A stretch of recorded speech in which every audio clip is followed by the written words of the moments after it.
Refresh करना पड़ता है ना दिमाग को, उसके लिए थोड़ा सा जरूरी हो जाता है ना। चल, सीक्रेट अपने अपने पास ही रखना, किसी बताने का नहीं। चलो, तो कंपोनेंट ऑफ बजट, बजट के दो कंपोनेंट है, एक है रेवेन्यू और दूसरा है कैपिटल। जो भी तुमने रेवेन्यू का मतलब पढ़ा है आज तक अपने जीवन में, बचपन से लेके, वही मतलब यहाँ है।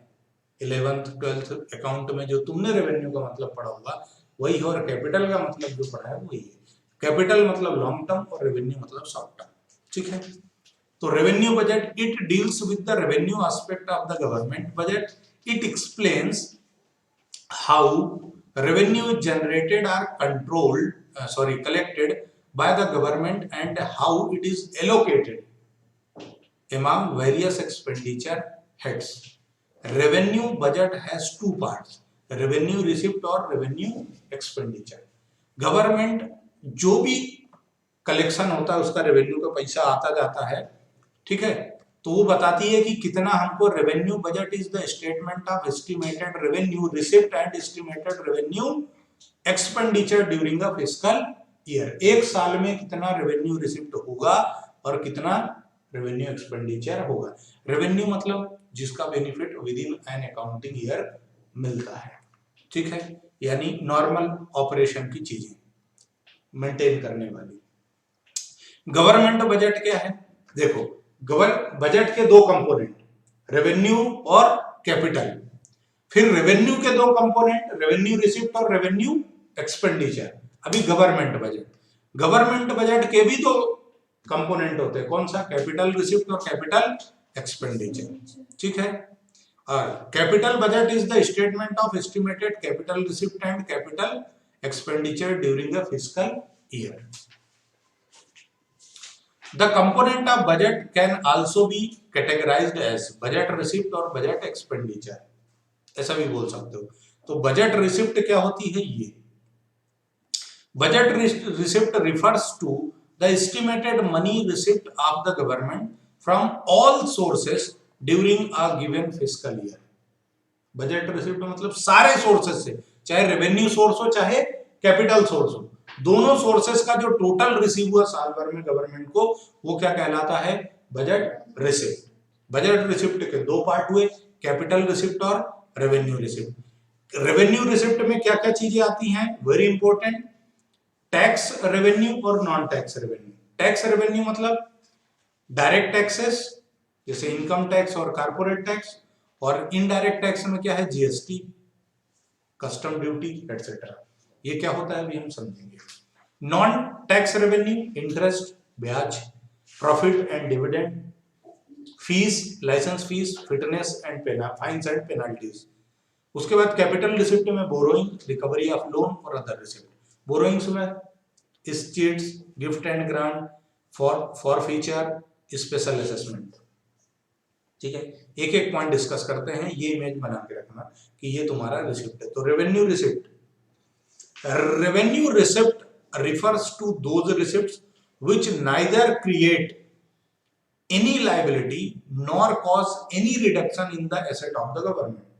गवर्नमेंट को कोई लाइबिलिटी क्रिएट नहीं होती और कोई एसेट में रिडक्शन नहीं होता, तो वो रिसिप्ट क्या कहलाती है, रेवेन्यू रिसिप्ट। क्लियर है। They are regular and recurring in nature. कैसी होती है ये, रेकरिंग होती है। रेकरिंग यानी बार बार, ओकेजनली नहीं है, बार बार होगी, यानी रोज होती है जो चीज वो, ठीक है, नॉर्मल है course of action.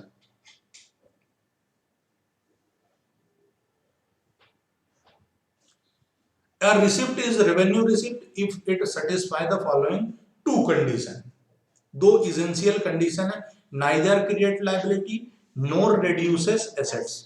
satisfy both condition, यदि दोनों condition satisfy होगी तो ही क्या होगा, revenue receipt। example, taxes levied by the government are revenue receipt as they do not create any liability। However, any amount borrowed by the government is not a revenue receipt। क्यों, क्योंकि वो उधार लिया है तो रिटर्न करना पड़ेगा, ठीक है, समझो सर। सर टैक्स लेती गवर्नमेंट तो उसकी लायबिलिटी की वो डेवलपमेंट करे, वो एक अलग बात है ना। बट लोन ले करके आपको उसी को लौटाना है जिससे आपने लोन लिया है, और उसके एक टाइम लिमिट है, उसमें लौटाना है। ठीक है। Receipt must not cause decrease in the asset. Receipt from sale of shares of a public enterprise is not a revenue receipt. Government अपनी जो ऑर्गेनाइजेशन है, पब्लिक अंडरटेकिंग है, उनके शेयर से बेच देती है। जैसे अभी चल रहा है, अभी गवर्नमेंट पीएसयू के शेयर से बेचना शुरू कर रही है, बहुत सारी पीएसयू बेच रही है अपने शेयर्स, है ना, बराबर है। तो ये क्या है, रेवेन्यू रिसिप्ट नहीं है, ये कैपिटल रिसिप्ट है। रेवेन्यू रिसिप्ट कौन सी होगी, जिसमें एसेट और लायबिलिटी में कोई फर्क नहीं पड़ेगा। ठीक है। To sources of revenue receipt, tax और नॉन टैक्स।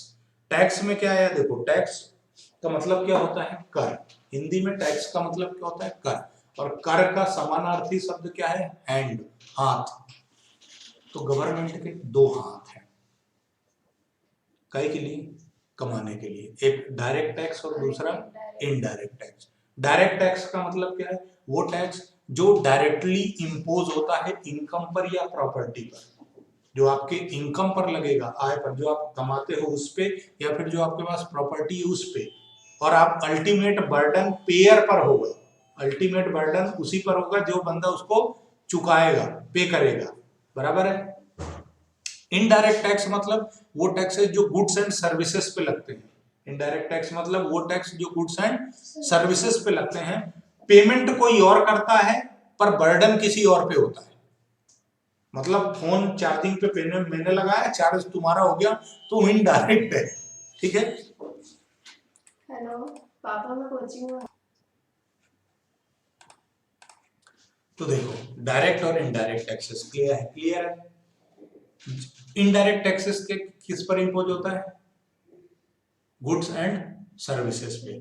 पेमेंट कोई और करता है पर अल्टीमेट बर्डन किसी और पे होता है। इनकम आप कमाओगे, इनकम टैक्स आपको पे करना है, पर गुड्स और सर्विस टैक्स, जब आप कोई कमोडिटी परचेस करोगे तो उस पे पेमेंट कौन करता है टैक्सेस का, जो व्यापारी है जिसने आपको वो गुड्स बेचा है या जिसने आपको सर्विस दी है, वो गवर्नमेंट के अकाउंट में टैक्स जमा करेगा, पर वो वसूलता किससे है, आपसे। वो वसूलता किससे है, आपसे। यानी अल्टीमेट वर्डन जो होता है उसका किस पे होता है, अल्टीमेट कंज्यूमर पर वो कलेक्ट कौन करता है, सर्विस प्रोवाइडर या गुड्स सेलर, और गवर्नमेंट के अकाउंट में भी वही डिपॉजिट करता है। ये इनडायरेक्ट है। क्यों, क्योंकि गवर्नमेंट और अल्टीमेट यूजर के बीच में एक ब्रिज बना हुआ है, लिंक है बिजनेसमैन की। लेकिन डायरेक्ट टैक्स में गवर्नमेंट और आपके बीच में सीधा संबंध है, बराबर है। Direct taxes refers to taxes that are imposed on property and income of individual and companies, and their burden cannot be shifted to other person. आपने कमाया है, आपको ही भरना है। ऐसा नहीं है कि है ना, मैं फोन चार्जिंग पे लगाऊं तो आपको यार, ऐसा नहीं है। आपका फोन है, आपको ही चार्ज करना है, आपने कमाया, आपको ही टैक्स भरना है। They are imposed on individuals and companies, and their monetary burden is borne by those on who they are levied. वही बंदे पे जिस पे टैक्स लगा है वही पेमेंट करे, उसी पे बर्डन है। The liability to pay tax, impact and actual burden of tax lie on the same person. Shift नहीं हो सकता। मेरे भरोसे पे तुम टैक्स नहीं भर सकते, तुम्हारे भरोसे पे मैं नहीं भर सकता। पर इनडायरेक्ट टैक्स, जैसे मैं सर्विस प्रोवाइडर, साल भर की रिसिप्ट यदि मेरी 20 लाख से ज्यादा होती है या 40 लाख से ज्यादा होती है, तो मेरे को इनडायरेक्ट टैक्स में रजिस्ट्रेशन लेना पड़ेगा, जिसको आज की डेट में क्या बोलते हैं, जीएसटी। ठीक है, जीएसटी में रजिस्ट्रेशन लेना होगा, और उसके बाद आपकी जो भी फीस आएगी, उस फीस का जो मैं रिसिप्ट बना के दूंगा, तो उसमें मैं बाकायदा लिखूंगा मेरी फीस मैंने मान लो लिख दी 50,000, उसके बाद उसमें 18% का मेरे को क्या लगाना है, इनडायरेक्ट टैक्स, जीएसटी। तो 50,000 का 18% लगा दो, जितना भी आएगा वो आप मेरे को दोगे, और मैं वो 18% गवर्नमेंट के अकाउंट में डिपॉजिट कर दूंगा। ये होता है। जैसे टेलीफोन का बिल आता है, यदि आपका पोस्टपेड कनेक्शन है तो, या ब्रॉडबैंड लगा है तो, उसमें देखना जो भी आपका मंथली प्लान है उसमें प्लस 18% अलग से होता है।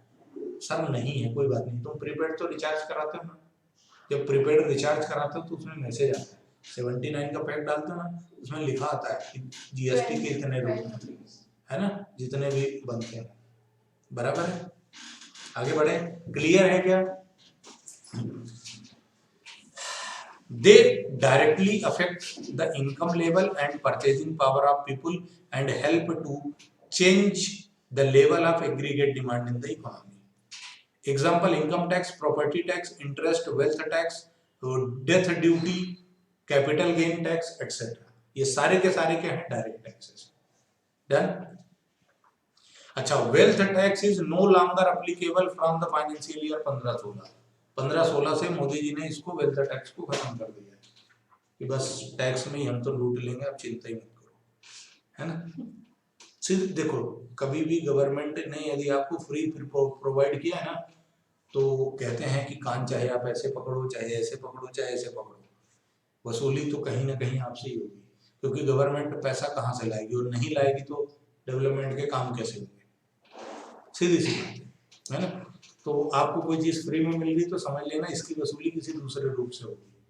तो don't try to get anything in free. इससे क्या होगा, जो आप महंगा खरीद रहे हो ना, यदि आप ये वाला सस्ता मतलब पेमेंट करके लोगे तो जो महंगा है वो थोड़ा सस्ता हो जाएगा। अल्टीमेट फर्क नहीं पड़ता। हाँ, बस ये है कि मिडिल क्लास जो होता है वो मारा जाता है इन सब के चक्करों में। Indirect taxes, indirect taxes are those taxes which can be shifted to any other person. मेरे भाई देखो, तुम्हारे भरोसे पे मैंने भरा ना, टेलीफोन सर्विस प्रोवाइड की, तुमसे उसने कलेक्ट कर लिया और पेमेंट उसने की, पेमेंट का सिर्फ बर्डन शिफ्ट हो गया, बट अल्टीमेट बर्डन जेब में भार किसके गया? आपके, कंज्यूमर के। पहली चीज। दूसरी चीज, इनडायरेक्ट टैक्स लगता किस पे है? गुड्स एंड सर्विसेज पे लेवी होता है, LEVY, है ना, ठीक है। They are imposed on goods and services, liability to pay tax, actual burden अलग पे होता है, डिफरेंट पर्सन पे होता है, ठीक है। बहुत अच्छे से याद रखना GST, ठीक।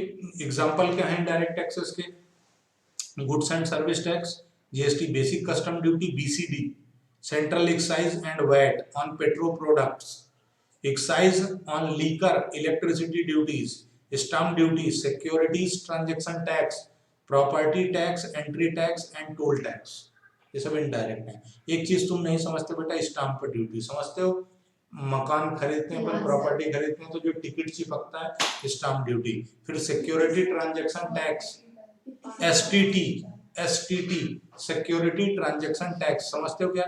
जो बंदा शेयर बाजार खरीदता है, बेचता है शेयर्स, उन पर, उनकी इनकम पर जो टैक्स लगता है उनके ट्रांजैक्शन पर, वो STT होता है। इनकम टैक्स एक्ट बना है 1961 और 1961 का सेक्शन 111 STT लगाता है, ठीक है। सेक्शन नंबर इधर उधर हो सकता है, बट है वही, ठीक है। आगे चलें। Indirect taxes can be avoided, पर डायरेक्ट टैक्स अवॉइड नहीं होता, है ना। चोरी कर सकते हो आप इनडायरेक्ट टैक्स की। Indirect taxes are compulsory payment but they can be avoided by not entering into those transactions. इन ट्रांजैक्शंस पे आप इंटर नहीं करोगे तो, जैसे क्या है, आप कोई सामान लेंगे, आपका बिल वाला लेोगे आइटम तो गारंटी वारंटी मिलेगी, लेकिन क्या होगा? टैक्स लगेगा। आप चाहते हो नहीं लगे तो क्या करोगे? बिना बिल का दे दे, पर गारंटी वारंटी, कई फायदा कई नुकसान। How to classify tax as direct and indirect, कैसे क्लासिफाई करोगे? तो a tax is a direct tax if it's burden can not be shifted, और an indirect tax is when आप बर्डन शिफ्ट कर सकते हो। इसकी टोपी उसके साथ, ठीक है।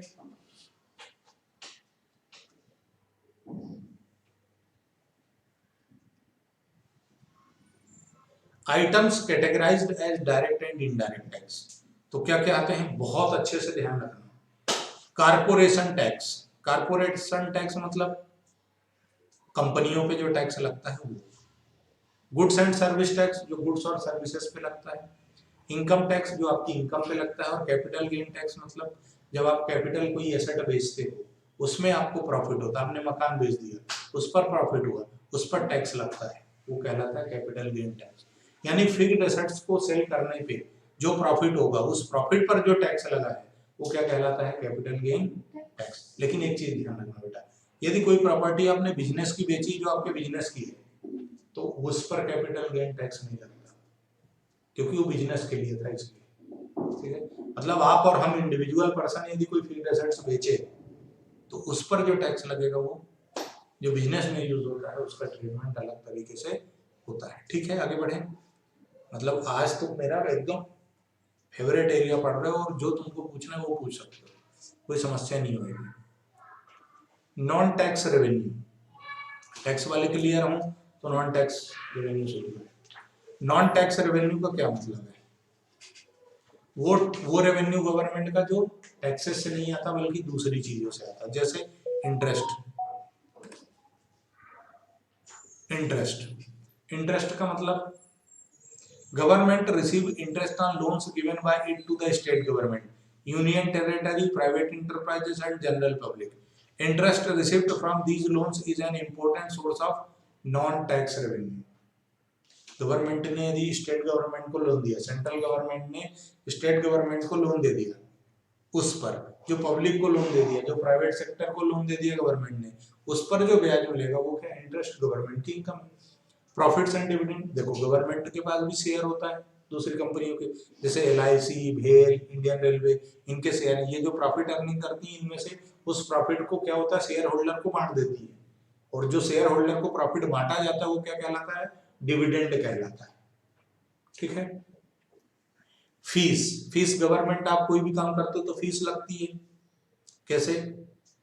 Fees refers to charges import by the government to cover the cost of recurring services provided by such services are generally in public interest and fees is paid by those who receive such services. It is also compulsory contribution like tax. Court fees, court में कोई case करते हो तो court fees लगती, क्यों? नहीं तो court के खर्चे कैसे निकलेंगे? Registration fees, import fees, import export करते हो तो वहां पे फीस है ना, एटसेट्रा आर सम एग्जांपल, बराबर है।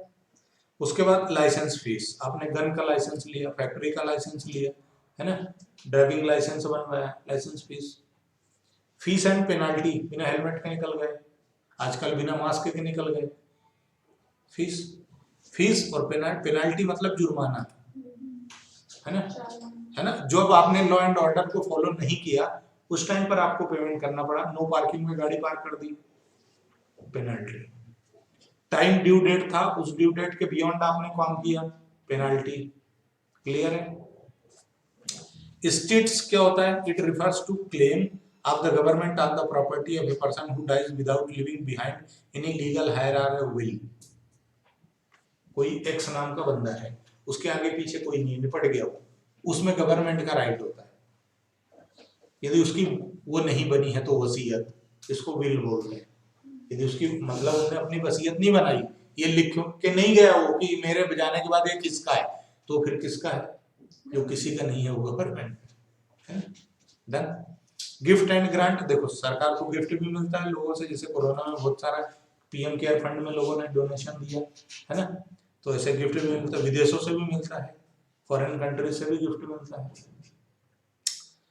ठीक है। बाढ़ आते हैं ना, नेशनल क्राइसिस होता है, युद्ध हो जाता है, बाढ़ आती है, भूकंप आता है, तो इस टाइम पर मिलता है ना, मदद करते हैं लोग। फॉर फीचर मतलब गवर्नमेंट जब्त कर लेती नॉन पेमेंट पर, नॉन कंप्लायंसेस पे, है ना। आप देखो समझो, जैसे क्या है गवर्नमेंट कैसे करती है, कोई लॉ, जैसे आपने इंपोर्ट किया, ठीक है, आपको इंपोर्ट ड्यूटी चुकानी होती है 7-8 दिन के अंदर, आपने नहीं चुकाई तो गवर्नमेंट वो आइटम क्या कर लेती है? जब्त कर लेती है, फिर उसको क्या करती है? वो बेच देती है, बोली लगाती है, मतलब जिसको क्या बोलते हैं? ऑक्शन, है ना। ऑक्शंस जो होते हैं गवर्नमेंट की तरफ से, वो क्या है? वो फॉरफीचर्ड आइटम्स होते हैं। जैसे एक मूवी बनी हुई है, सर हम मूवी देखने का बहुत बोलते हैं, वहां पर मैं काम वाली बोलता हूँ, तो एक C कंपनी या D कंपनी करके एक मूवी बनी है, शाहिद कपूर की है, देखना, C कंपनी या D कंपनी ऐसे करके शाहिद कपूर की मूवी है, उसमें इंपोर्ट का बहुत अच्छे से समझाया। वो क्या करता है बता देता हूँ, देखोगे तो है नहीं तुम लोग, हालांकि बंदा चॉकलेट ही फिर भी नहीं देखोगे, तो समझो उसमें क्या करता है वो, फॉरेन कंट्री से शूज, फॉरेन कंट्री से कुछ बुलाओगे तो उस पर इंपोर्ट ड्यूटी लगती है ना, उसके प्राइस बढ़ जाते हैं तो आपका प्रॉफिट क्या, तो क्या करता है, एक पाँव के शूज किसी एक पोर्ट में भेजता है और दूसरे पाँव के शूज किसी दूसरे पोर्ट में भेजता है, अपने बंदे वहां रखता है, और गवर्नमेंट कोई क्लेम करने नहीं आता तो गवर्नमेंट क्या करती है, नीलाम करती है, ऑक्शन, और ऑक्शन में अपने ही बंदे बिठा के रखता है, वहां से खरीद लेता है, और इतने सस्ते दाम में खरीद लेता है ना कि जितना उसका जो भी इंपोर्ट ड्यूटी पे करनी होती है ना उसकी लगभग आधी आधे से भी कम हो जाती है, फिर वो आके दोनों पेयर बना के और फिर बेचता है। इस कॉन्सेप्ट पर बेस्ड हुई है, इस तरीके से लोग करते हैं, और ये है फॉर फ्यूचर। ठीक है,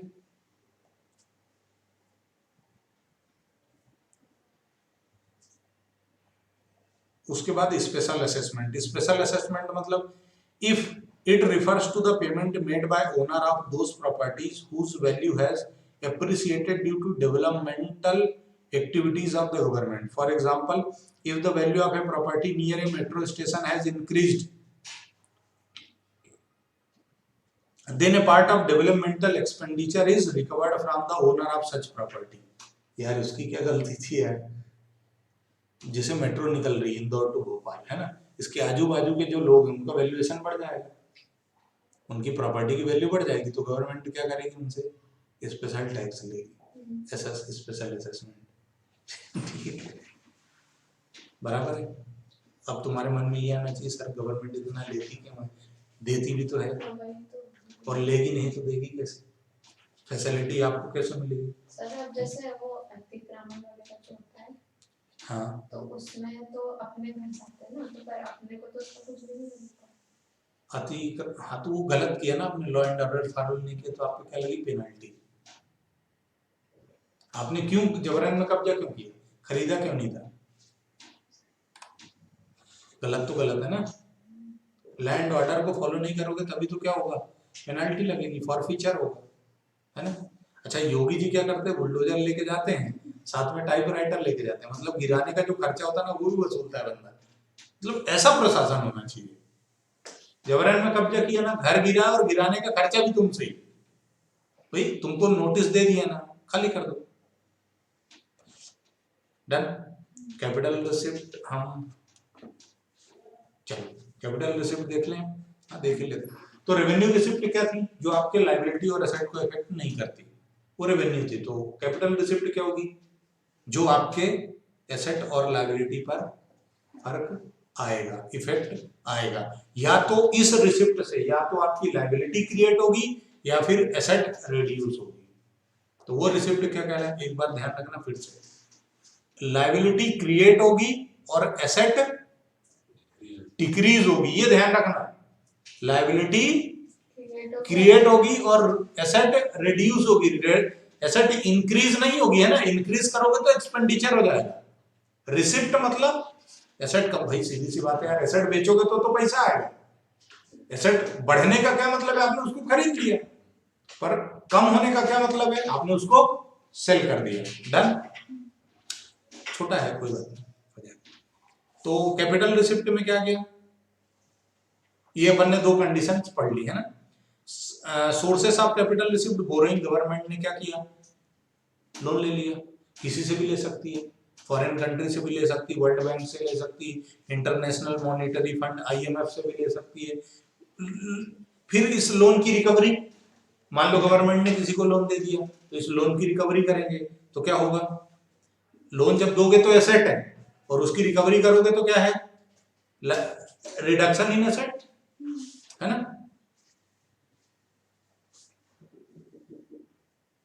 other receipt, these include disinvestment और स्मॉल सेविंग्स। डिसइन्वेस्टमेंट मतलब जो गवर्नमेंट अभी कर रही है, पब्लिक सेक्टर अंडरटेकिंग के शेयर होल्डिंग्स गवर्नमेंट क्या कर रही है, प्राइवेट सेक्टर को सेल कर रही है कि आप यार हमारी होल्डिंग ले लो, हमको तो पैसा दे, बराबर है, प्राइवेटाइजेशन।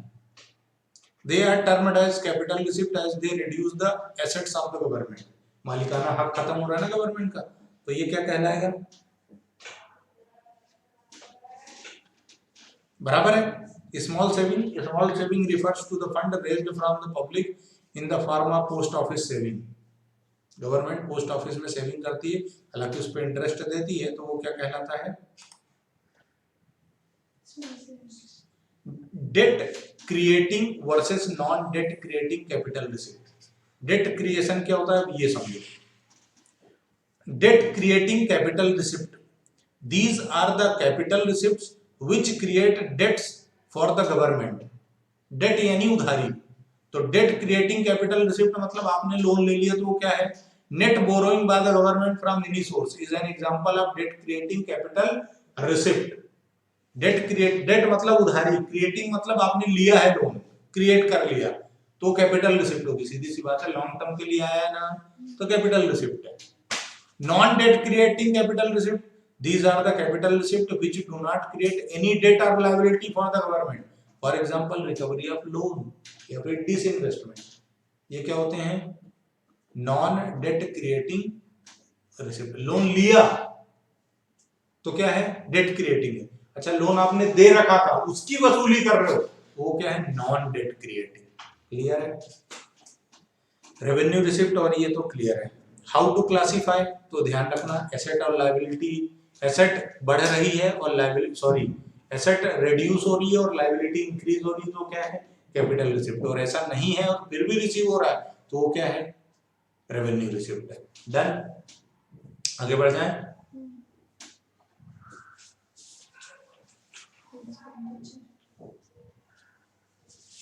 तो कोई इन्होंने कुछ एग्जांपल्स दे दिए, ग्रांट, रिसिप्ट, डिसइन्वेस्टमेंट, अपन ने ऑलरेडी। अब हम एक्सपेंडिचर की बात नेक्स्ट पार्ट में करेंगे, तब तक के लिए आपको बहुत बहुत धन्यवाद।